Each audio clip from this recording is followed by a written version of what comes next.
मय्यात्मानं सह जगत् द्रक्ष्य आत्मनि चापि मां कृत्वा दयां च जीवेषु दत्त्वा चाभयम् आत्मवान् मयि आत्मानं सह जगत् द्रक्ष्यात्मनि चापि माम्.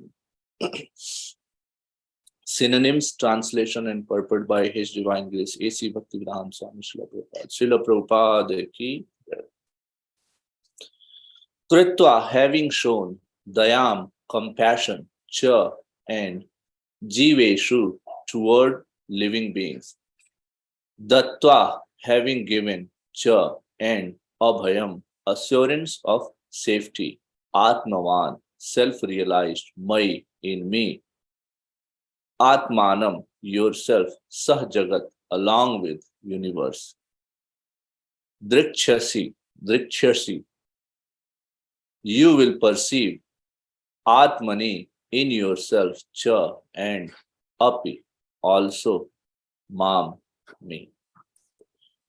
Showing compassion to all living entities, you will attain self-realization. Giving assurance of safety to all, you'll perceive your own self as well as all the universe in me and myself in you.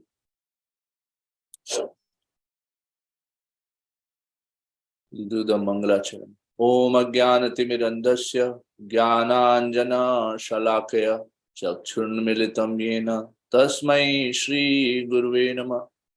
Shri Chaitanya Manobhishtam Sthapitam Yena Bhutale Swayam Rupa Kadamahyam Dadati Swapadantikam Vandeham Shri Guru Shri Jutapad Kamalam Shri Gurun Vaishnavamscha Shri Rupam Sagrajatam Sahagana Raghunathanvitam Tam Sajivam Sadvaitam Savadhutam Parijana Sahitam Shri Krishna Chaitanya Devam Shri Radha Krishna Padan Sahagana Lalita Shri Vishakhan Vitamsya.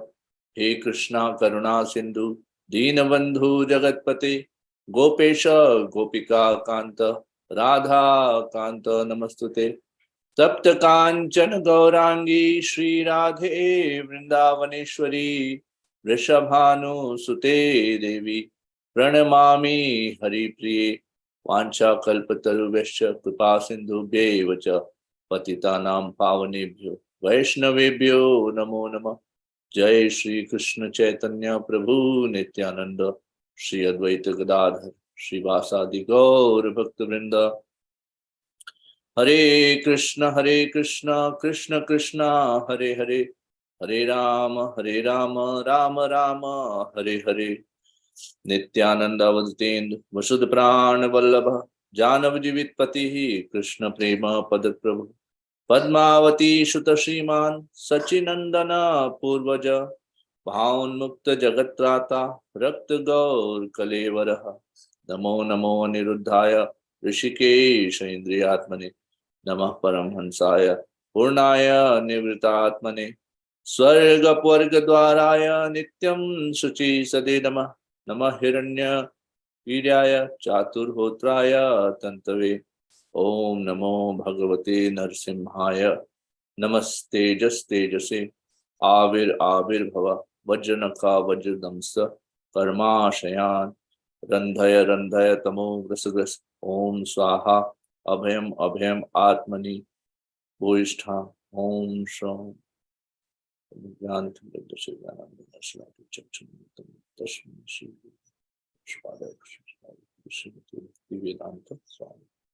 Namaste Saraswati Bhagwan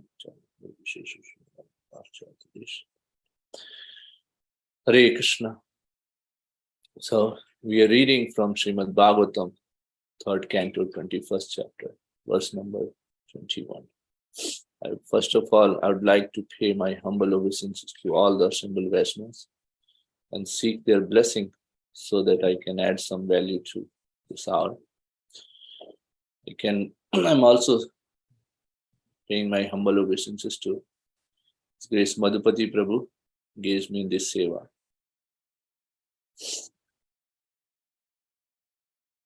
Now we'll read purport. It's a very long purport, about 3 pages long. It spans across multiple slides. But before start reading, I'll just set up the context. This is something which is spoken by Supreme Personality of Godhead, this particular verse. And it is in response to Kardam Muni, who is son of Lord Brahma and is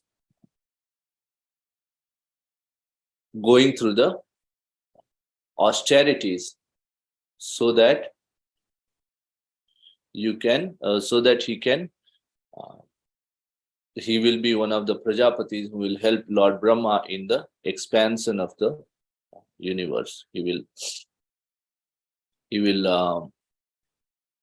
will beget living entities.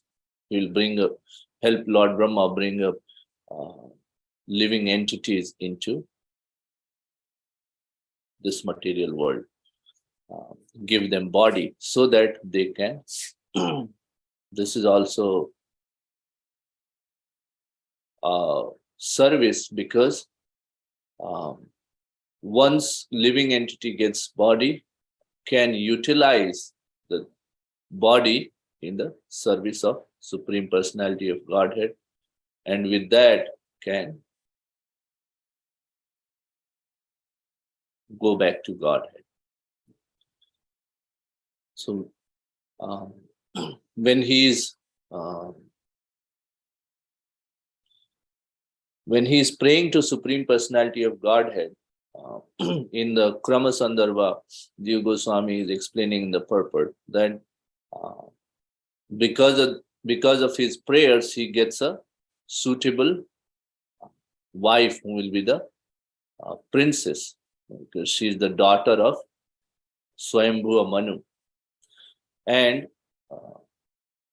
in the purports of that verse, earlier verses, Prabhupada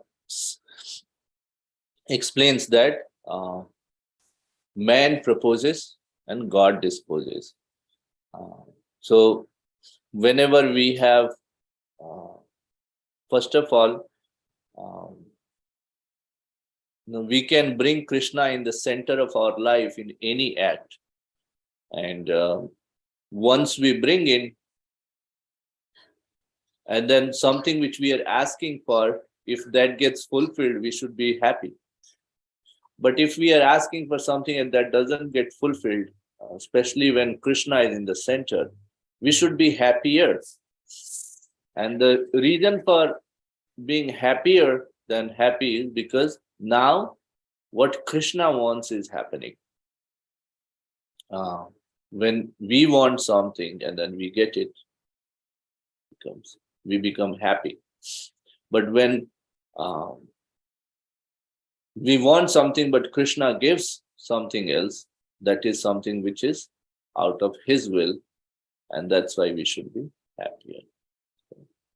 Now, sometimes Krishna gives material benefits also to us. And that is, again, it's in the purport of Krama Sandarbha, Jiva Goswami is explaining that it is to attract, just like you want to build a good relationship with a kid, you give him some candies. That candy may not be the best thing, but it is helping you build the relationship as a father, as an uncle, as a friend. And then you can actually attract this person, this child towards you. And then you can, once you have that, build that relationship, you can work on guiding that person in the right direction. So just like that, here Kardama Muni is being, Krishna will tell him, Supreme Personality of Godhead will tell him that Swambhu Manu will come and then will offer his daughter to you, and please accept that. We also see that in this particular thing, Kardama Muni is a Brahmana, and Swambhu Manu is Kshatriya. So Prabhupada highlights that intercaste marriage is there since beginning. But he said that there is a hierarchy, and hierarchy is that a Brahmana can accept a Kshatriya's daughter, but a Kshatriya cannot accept a Brahmana's daughter in a marriage. And then he gives example when Shukracharya, he tried to offer his daughter to a Kshatriya, refused on this account. But of course, in Kali Yuga, Prabhupada explains, Shastra explains that it's not, this caste system is not by birth, it is by the karma. Also, when when you are a devotee, everyone is at the Vaishnava platform. So we have to understand that part. It's not, caste system is not to divide and create friction in the society, but it is to have an organization. Prabhupada has explained at many places that how this Varnashrama Dharma is something which is created by Krishna. He tells in Bhagavad Gita also, Chatur Varnam Maya Shrishtam. So it's something which is Krishna who creates Chatur Varnam. And it is prevalent in all the societies. There is an intelligent class, there is a ruling class, aristocratic class, administration class. Then there is a mercantile class, or those who take care of the business. And then there is a labor class, which is helping all these three. So this system is there. So now coming back to, let's see if we read this purport. So Supreme Personality of Godhead has become, very happy by the prayers and worship of Kardama Muni, and then he descends. And in fact, we'll read later on that he is so bhav vatsal, he is so bhav vibhor that he cries, and then with that cries, there is a sarovar which is created. It's called Bindu Sarovar. So he's now reciprocating, and he's saying that he's giving instructions and or foreseeing that what will happen, that showing compassion to all living entities, you'll attain self-realization, and giving assurance of safety to all, you'll perceive your own self as well as the universe in me and myself in you. So he's blessing, and in the same way, these are instructions also, and then foretelling also for Kardama Muni. So multiple things going on in this short translation. So let's read through. It's a really long purport. So hope that we can go through this. The simple process of self-realization for every living entity is described here. The first principle to be understood is that this world is a product of the supreme will. There is an identity of this world with the Supreme Lord. This identity is accepted in a misconceived way by the impersonalist. They say that the supreme absolute truth, transforming himself into the universe, loses his separate existence. Thus, they accept the world and everything in it to be the Lord. That is pantheism, wherein everything is considered to be the Lord. This is the view of the impersonalist. But those who are personal devotees of the Lord take everything to be the property of the Supreme Lord. Everything, whatever we see, is the manifestation of the Supreme Lord. Therefore, everything should be engaged in the service of the Lord.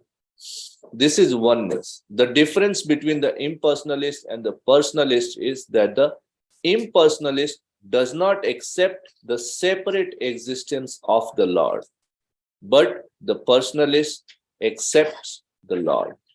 He understands that although he distributes himself in so many ways, he has his separate personal existence. This is described in Bhagavad Gita. I am spread all over the universe in my impersonal form. Everything is resting on me, but I am not present. There is a nice example regarding the sun and the sunshine. The sun by its sunshine is spread all over the universe, and all the planets rest on the sunshine. But all the planets are different from the sun planet. One cannot say that because the planets are resting on the sunshine, these planets are also the sun. Similarly, the impersonal and the pantheistic view that everything is God is not a very intelligent proposal. The real position, as explained by the Lord himself, is that although nothing can exist without him, it is not a fact that everything is him. He is different from everything. So here also the Lord says, you will see everything in the world to be non-different from me. This means that everything should be considered a product of the Lord's energy, and therefore everything should be employed in the service of the Lord. One's energy should be utilized for one's self-interest. That is the perfection of the energy. So this is the first part of the purport, where Prabhupada is explaining Krishna and his energies. That we have impersonalists who think that because God has expanded into this universe, he is losing, the part of it. But as we know, from this famous verse, Om Purnamada Purnamidam Purnat Purnam Udachyate Purnasya Purnam Adaya Purnameva Vashishyate. That is the definition of infinity. That's the definition of Supreme Personality of Godhead. That from the complete, if you take out something, the complete remains. But at the same time, what you take out is also complete. So Krishna, as we know, has three energies. His internal energy, his external energy, and in between there is marginal potency, which is superior than external energy, that is Jiva Tattva. So because these energies are coming out of Krishna doesn't mean that Krishna is losing some power.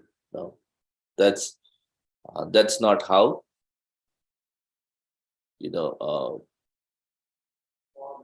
Krishna, because he is Supreme Personality of Godhead, does not mean that, once it means that, as this verse Purnamada Purnamidam verse, it clarifies that whatever comes out of Krishna, still Krishna is there and then complete. That's the first part of understanding on this purpose. Now, the second part is that once we understand that these are all energies of Krishna, then just like you have some riches, you have some property, and someone utilizes that property for their own pleasure, you'll not like it. You have a car, and then someone takes it from you and starts driving around without your permission. That's called stealing. You'll file a police case, and then that person will be punished. Because that with your permission, you can allow someone to drive your car around, and there is no problem in that. Okay? But if it is your car, then it should be used in your service. Okay? Similarly, because this world is the energy of Krishna, it is Krishna's property, so it should be engaged in the service of Krishna. That's something which Prem Sarovar Mataji explained very wonderfully yesterday, how one should. She gave the example of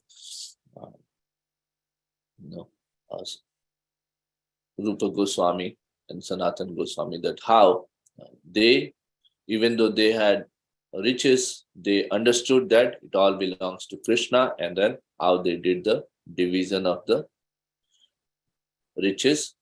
50% goes towards the service of Krishna, 25% towards friends and families, and then the remaining 25% for taking care of oneself later. So that is something one should understand. Then the next part is that the real self-interest. This energy can be utilized for real self-interest if one is compassionate. A person in Krishna consciousness, a devotee of the Lord, is always compassionate.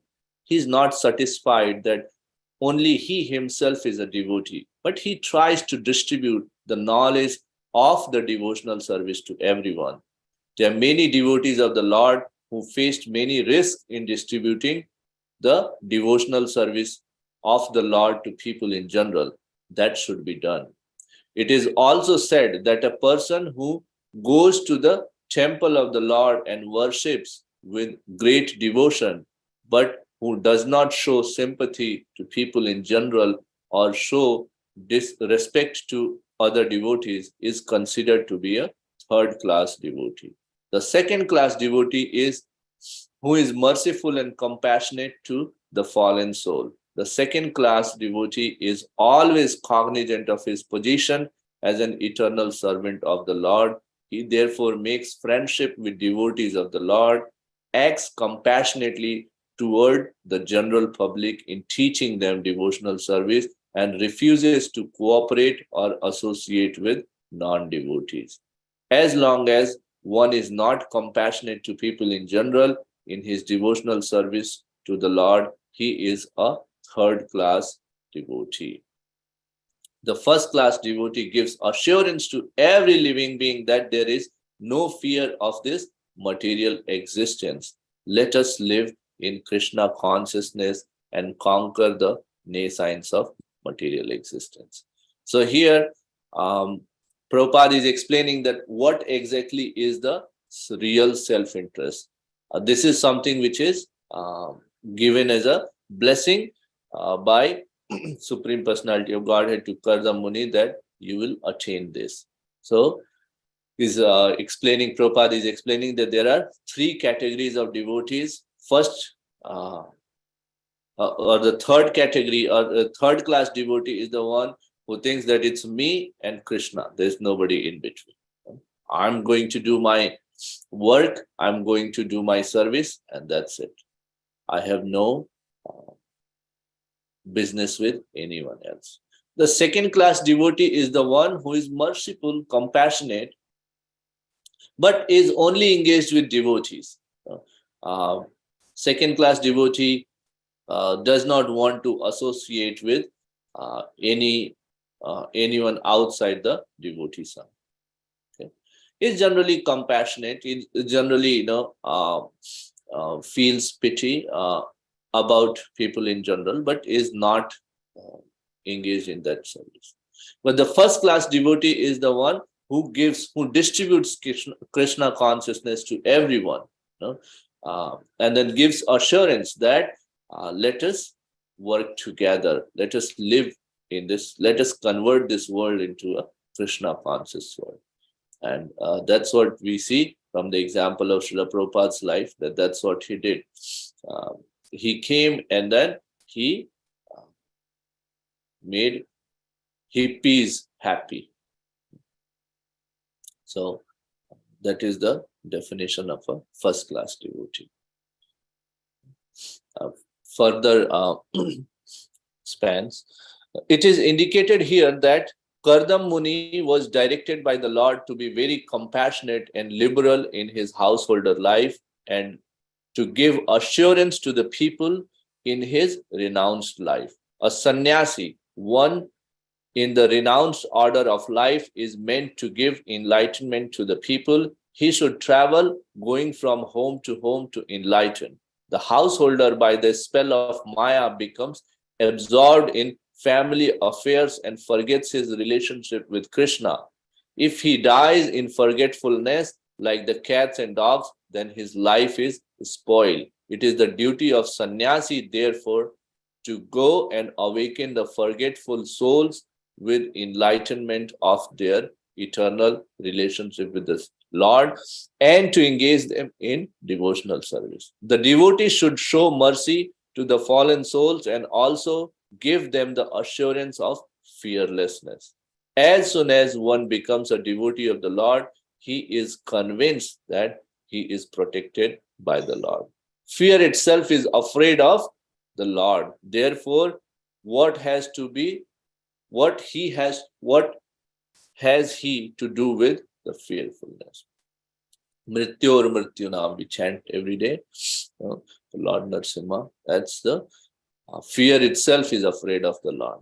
To award fearlessness to the common man is the greatest act of charity. A sannyasi, or the one who is in the renounced order of life, should wander from door to door, from village to village, from town to town, and from country to country, all over the world as far as he is able to travel, and enlighten the householders about Krishna consciousness. A person who is a householder but is initiated by a sannyasi has the duty to spread Krishna consciousness at home.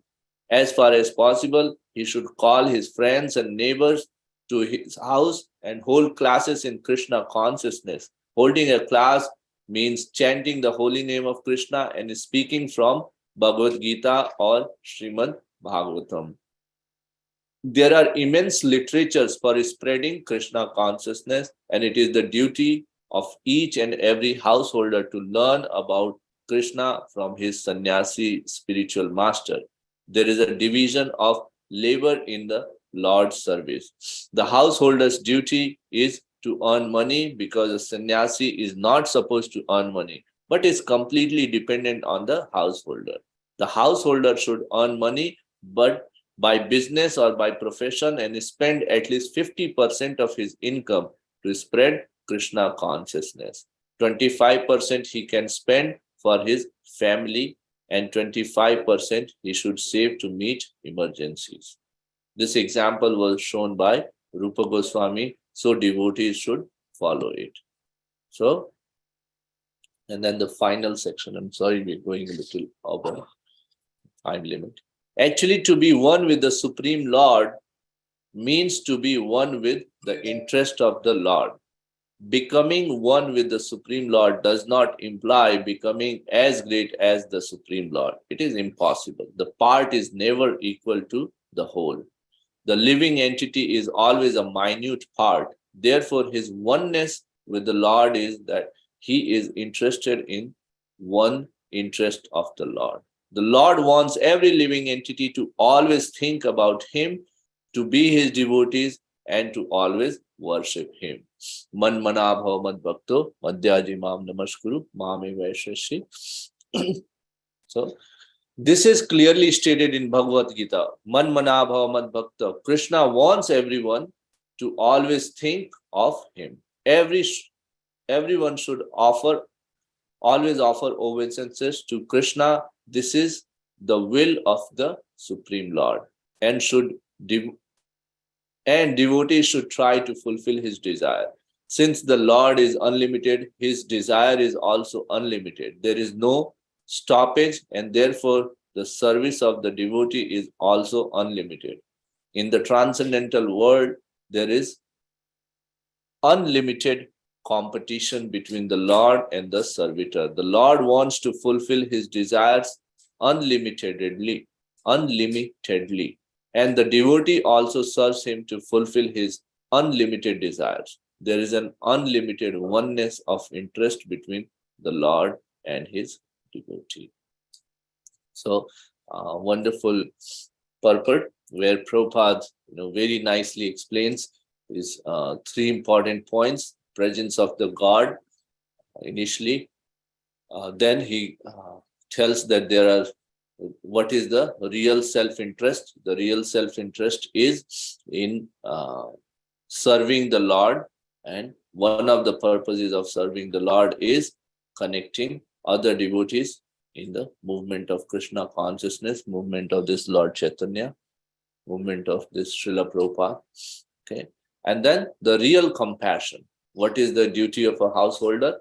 Duty of a householder is to support the other three ashramas. Okay? That is the duty. Then, and then in that duty, we see sometimes devotees are. We ran out of time, but devotees are ready to take the risk. Prabhupada mentions in the purport. And one example which was coming to mind was that how Daksha Prajapati, when he cursed Narad Muni, because Daksha Prajapati would create progenies, and they will be created so that they can go into the household life and beget more living entities into this world, bring more living entities into this world. But Narad Muni, seeing them nicely engaged, he will guide them towards taking up the not taking up the household life.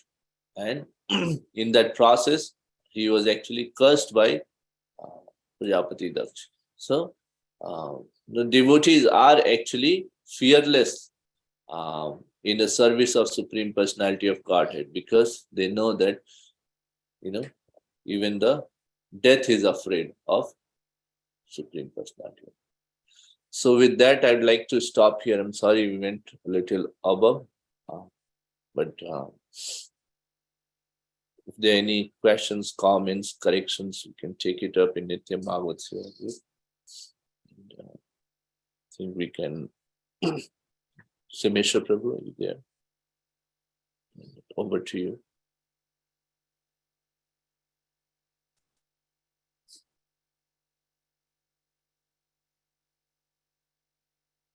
Maybe Krishna Manan Prabhu.